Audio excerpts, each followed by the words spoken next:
Hello students, मैं doctor Gauri Bhatnagar Sanskrit tutorials में आपका स्वागत है। अभिज्ञान शकुंतलम का तृतीय अंक पढ़ रहे थे हम, जिसमें शकुंतला राजा को, जहाँ तक हमने पढ़ा था, शकुंतला राजा को प्रेम पत्र लिखने की कोशिश कर रही है, प्रयास कर रही है। तो वो लिखती है और वो कहते हैं कि ये ठीक है या नहीं, इस तरह से कैसे भेजे। तो राजा स्वयं ही वहाँ पर पहुँच जाते हैं, क्योंकि वो वहीं छिपा खड़ा उनकी बातें सुन रहा होता है। आगे देखें, राजा कहता है उच्चताम कहें। प्रेमवदा कहती है कि यद्यपि मैं आप दोनों के प्रेम को जानती, फिर मैं आपसे कुछ पूछना चाहती हूँ। तो राजा कहता है उच्चताम कहें।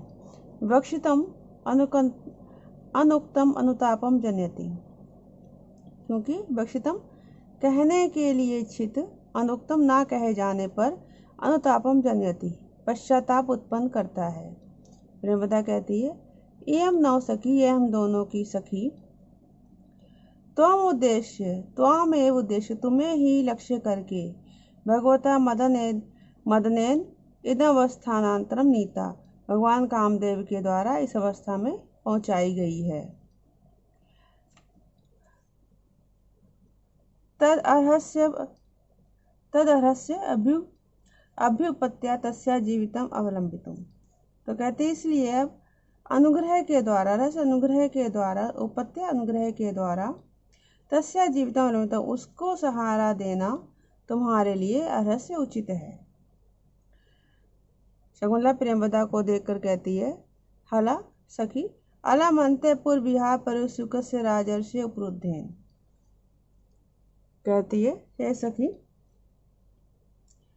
अंतःपुर में विहार के लिए उत्सुक इन राजर्षि को मत रोको। मीन्स जो अंतःपुर अपने राज्य में जाना चाहते हैं, अंतःपुर की अपनी रानियों के पास जाना चाहते हैं, उनको इस तरह से मत रोको। राजा कहता है सुंदरी, हे सुंदरी,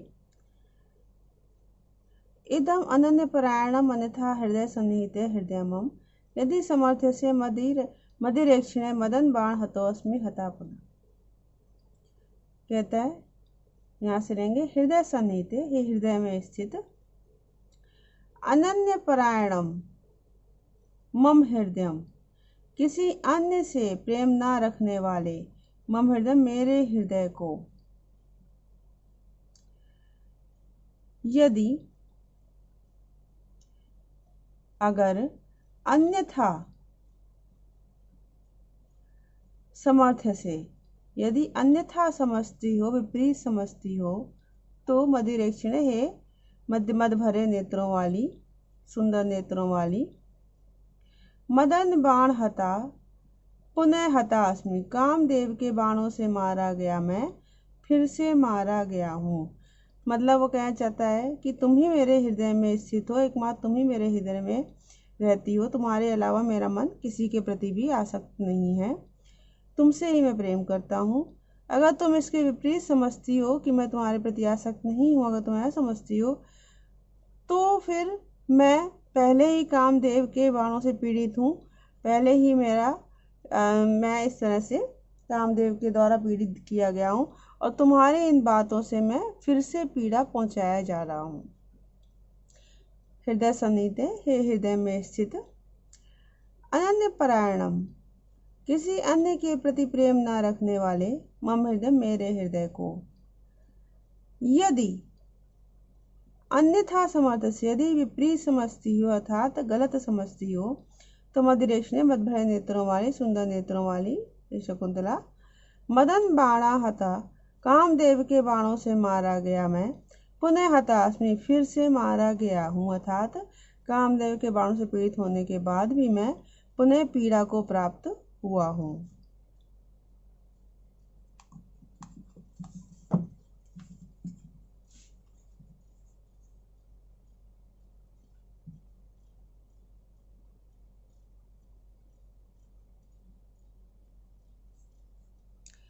अनुसुईया कहती है वैसे मित्र बहुबल्लवा राजना श्रूयते, राजा बहुत सी पत्नी वाले सुने जाते हैं।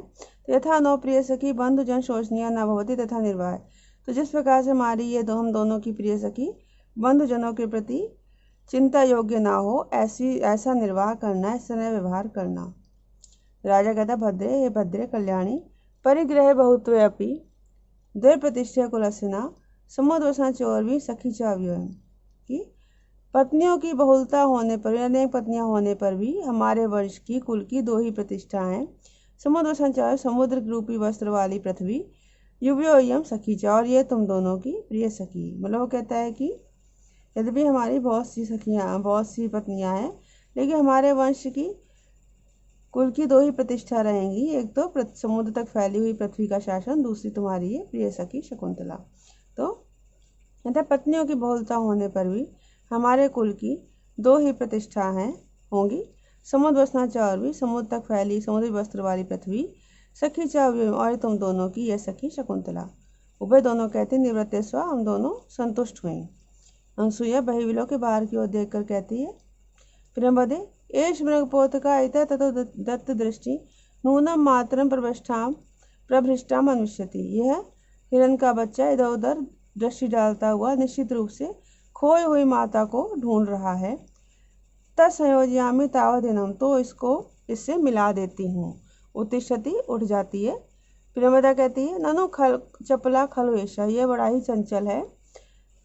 एकाकी अन्य नियोजयितुम ना पारसी, तुम अकेले इसे मिलाने में समर्थ नहीं हो, मतलब तुम अकेले इसको नहीं मिला सकते हो। उभय पर से दोनों प्रस्थान कर जाती, चलने लगती हैं। मतलब दोनों सखियां अनसुईया प्रेमवदा जो बहाने से शकुंतला को, दुष्यंत को अकेला छोड़कर जाना चाहती हैं। शकुंतला कहती है हला सखी अन्यतरायो गच्छतु, दोनों में से एक चली जाओ। अशरणास्मि, मैं शरणहीन हो गई हूँ। उभय दोनों सस्मिता मुस्कुराते हुए कहती हैं यह पृथ्वी व शरणम स तब समीपे, जो सारी पृथ्वी का शरण देने वाला है वह तुम्हारे पास है। शकुंतला कहती है कथम गते, अरे दोनों ही चली गई, दोनों आज चली जा निष्कांति निकल जाती हैं। राजा दिशा अवलोक दिशाओं को देखकर कहता है सुंदरी अलम आवेगेन, घबराओ मत, ननु एम आराधयिता जना तब समय पे वर्तते, निश्चित रूप से सेवा करने वाला जन तुम्हारे समीप है। तदुचिताम, तो बताओ। लोग कहते हैं कि मैं तुम्हारे पास मौजूद हूँ, तुम्हारे पास हूँ तुम्हारी सेवा करने के लिए, तो बताओ। उसको पूछता है किम शीतले क्लम विनोद भी आद्रता संचारामि नलिनी दल तालवृंते, अंके निधाय कर भोरु यथा सुखम ते, संवाहयामि चरणावृत पद्म ताम्रो। अब वो कहता है कि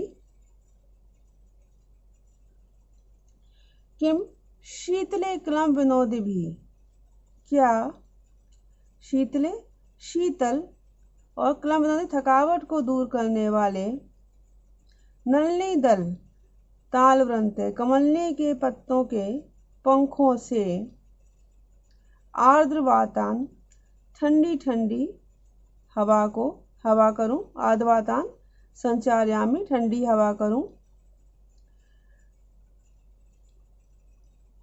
उत करभोरु, अथवा हे करभोरु, करभ कहते हैं हाथी की सूंड को, तो हाथी की सूंड के समान जघन स्तन वाली, तो अथवा हे करभोरु, ते पद्म ताम्रो चरणों, तुम्हारे कमल के समान लाल चरणों को, पैरों को अंके निधाए गोद में रखकर, यथा सुखम संवाहयामी, सुखपूर्वक दबाऊं।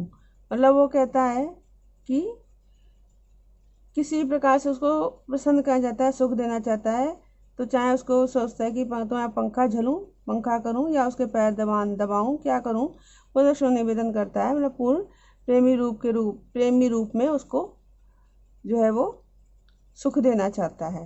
देखिए किम शीतले क्लम विनोद भी, क्या शीतल और थकान को दूर करने वाले नलिनी दल तालवृंते कमलनी के पत्तों के पंखों से, आर्द्र वातान संचार्या में गीली हवा करूं, ठंडी हवा करूं, उत अथवा करभोरु, हे करभोरु, हाथी की सूंड के समान जगन स्थल वाली ये करभोरु,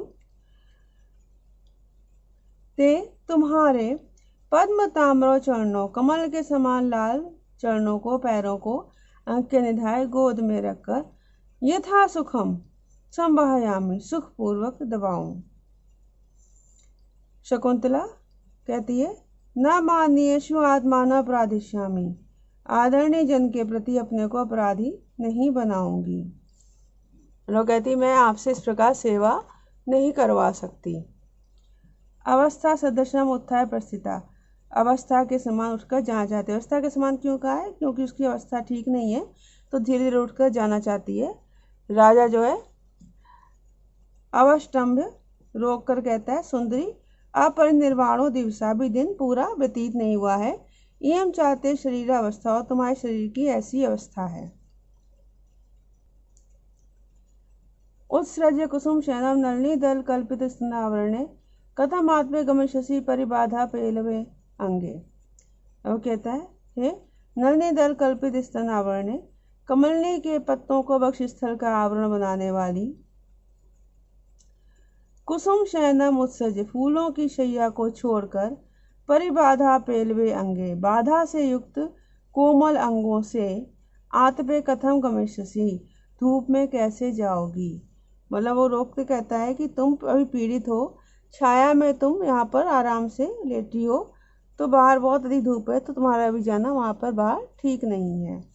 तो कहता है कि नलिनी दल कल्पित स्तनावरणे, कमलनी के पत्ते को वक्षस्थल का आवरण बनाने वाली, कुसुम शयनम उत्सर्ज, फूलों की शैया को छोड़कर, परिबाधा पेलवे अंगे, और बाधा से युक्त कोमल अंगों से, बाधा पीड़ा से युक्त कोमल अंगों से, आतपे कथम गमिष्यसि, धूप में कैसे जाओगी। शकुंतला प्रस्थित है, शकुंतला चली जाती है। अब राजा मन में कहता है कथम आत्मा प्रियम ना करिष्य, अपना इच्छित अब किस प्रकार से करूं। उत्थाय उपसृत्य पटान्तात अवलंबते, उठकर पास जाकर पटान्तात वस्त्र के किनारे भाग को, अंत कुमी से छोर को, वस्त्र को छोर से पकड़ लेता है। शकुंतला कृतकोपा क्रोध सा करते हुए कहती है हे पौरव रक्ष विनयम, हे पूर्ववंशी विनय की रक्षा करो। इतस्तथा ऋषिया संचरन्ति, इधर उधर ऋषिगण घूम रहे हैं। मतलब बाहर आ गया हो तो कहते इधर उधर ऋषिगण घूम रहे हैं तो मेरे विनय की रक्षा करो, मेरी रक्षा करो। राजा दिशावलोक के चारों ओर दिशाओं को देखकर कथम प्रकाशम अस्मिन् निर्गता, अरे क्या मैं प्रकाश में निकल आया हूँ, इस बाहर निकल आया हूँ। लता कुंज में बैठे थे ये, तो कहता अरे मैं तो बाहर निकल आया। संस्मरण शकुंतला मुक्त्वा तैरय पद निवर्तते, घबरा कर शकुंतला को मुक्त करके छोड़कर तैरय पद, उन्हीं पैरों से वापस लौट पड़ता है। शकुंतला स्तोकम उपगम्य सांग भंगम, थोड़ा पास जाकर अंगों की भंगिमा के साथ कहती है पौरव हे पूर्ववंशी, अनिच्छा पूर्वको अपि संभाषण मात्र सुखितो न तेयम जनो विस्मृतव्यम। कहती है अनिच्छा पूर्वको अपि, इच्छा को पूर्ण न करने वाला भी, संभाषण मात्र सुखितो, केवल बात मात्र से, वार्तालाप मात्र से सुखी किया गया हुआ, अयम जना, यह जन अर्थात मैं, ना ते विस्मृतव्य, आपके द्वारा विस्मृत नहीं किया जाना चाहिए। मतलब केवल वार्तालाप से ही आपने मुझे सुख दिया है तो मुझे आपको भूलना नहीं चाहिए। तो राजा कहता सुंदरी हे सुंदरी,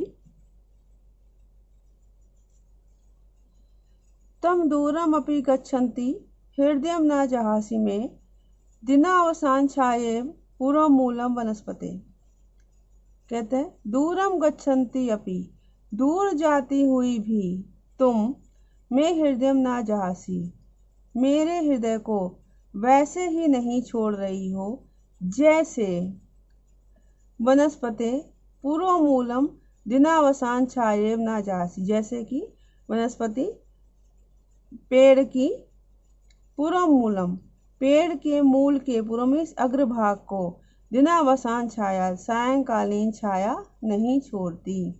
क्या मतलब हो गई, आपने देखा होगा जब शाम के समय छाया, जब सूरज की छाया पड़ती है तो कैसी होती है, वृक्ष की जड़ से, मतलब तिरछी छाया पड़ती है तो जड़ से लेकर ऊपर तक टेढ़ी होती है, तो नीचे की तरफ तो जहाँ वृक्ष की जड़ होती है वहाँ तो जड़ के पास होती है, वृक्ष ऊपर तक जाते जाते तिरछी हो जाती है, दूर रहती है वृक्ष से। तो कहते जैसे वृक्ष के जड़ में स्थित छाया वृक्ष को नहीं छोड़ती है दिन के अवसान के समय, समाप्ति के समय, वैसे ही तुम मुझसे दूर जाती हुई भी मेरे हृदय को नहीं छोड़ रही हो। फिर से देखें, दूरम गच्छन्ति अपि, दूर जाती हुई भी तुम मैं हृदय न जासे मेरे हृदय को उसी प्रकार नहीं छोड़ रही हो जैसे कि वनस्पति पुरोमूलम, वृक्ष के पुरोमूलम मूल के अग्रभाग को दिनावसान छाया, दिन के अवसान पर सायंकालीन छाया नहीं छोड़ती। फिर राजा कहता भीरू, हे भीरू हे डरपोक, अलम गुरुजन भयन, गुरुजनों से भय मत करो।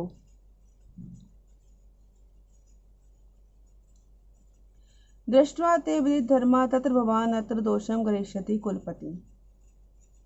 कहते हैं विदित धर्मा, धर्म को जानने वाले आदरणीय तथा भवान आदरणीय कुलपति, ते दृष्ट्वा तुम्हारे विषय में देखकर इस संबंध में तो इस समय दोषम ना गच्छति, दोष को नहीं मानेंगे। अपिच और भी गांधर्वेण विवाहेन बहवो राजर्षि कन्यका श्रूयन्ते परिणीता ता पितृभिश्चा अभिनंदिता। कहता है कि गांधर्वेण विवाहेन परिणीता, गांधर्व विवाह के द्वारा परिणीता विवाह की गई, बहवा राजर्षि कन्यका, अनेक राजर्षि कन्याएं, अनेक राजर्षि कन्याएं श्रूयन्ते सुनी जाती हैं।